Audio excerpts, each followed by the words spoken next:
এক জাররা পরিমাণ গুনাহ নিয়ে যদি কবরে যাই, ওই কবরের দুই পার্শ্বের মাটির চাপ জমিন থেকে 9,30,00,000 মাইল উপরে সূর্য, ওই সূর্যের গরম সহ্য করতে পারো না রে যুবক।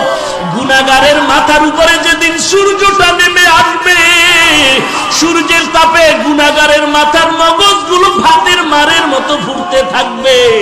ওই সময় সহ্য কেমনে করবি? একটা বেতের বাড়ি দিলে সহ্য করতে পারি না।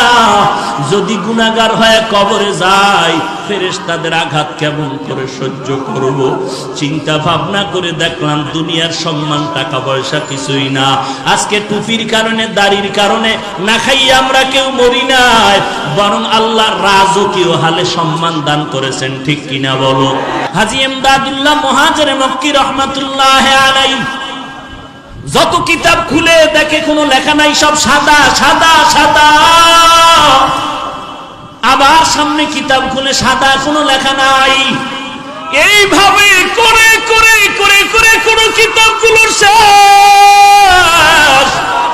শেষ পর্যন্ত হাজী ইমদাদুল্লাহ চলে গেলেন আবার ওই জানজানো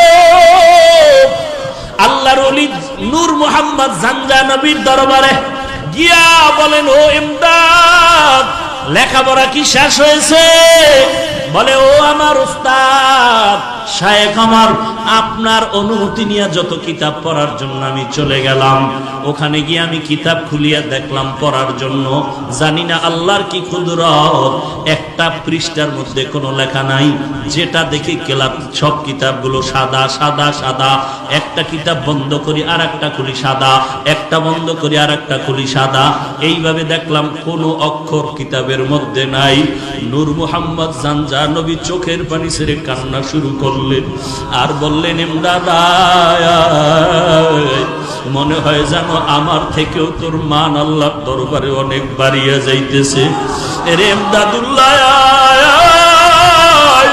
তোর নাম তো ইমদাদুল্লাহ। ইমদাদুল্লাহ মানে যে আল্লাহর সাহায্য পায়, তাকেই তো ইমদাদুল্লাহ বলা হয়। ওরে ইমদাদুল্লাহ, তোর আর পড়ালেখার কোনো দরকার নাই। তোর অন্তরটা আমার মাওলার জন্য এত পাগল, আর লেখাপড়া লাগবে না। আমার আল্লাহ তোর দিলের তামান্নার উপরে আমার আল্লাহ এত রাজি হয়ে গেছেন। আল্লাহর কাছে দোয়া করি, আল্লাহ যেন ইলমের নূর তোর সিনার মধ্যে ঢেলে দেয়। লেখাপড়া লাগবে না। আল্লাহ যদি কবুল করে 12 বছরের জ্ঞান আল্লাহ ঘুমের মধ্যে অন্তরে দিতে পারে কি পারে না?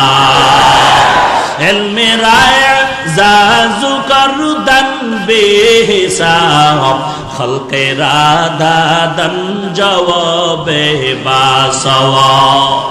এই আল্লাহর বান্দা কাফিয়া পড়ার পরে আর পড়তে পারে না, কারণ পড়ার জন্য যে কিতাব খুলে দেখি লেখা নাই সাদা সাদা সাদা।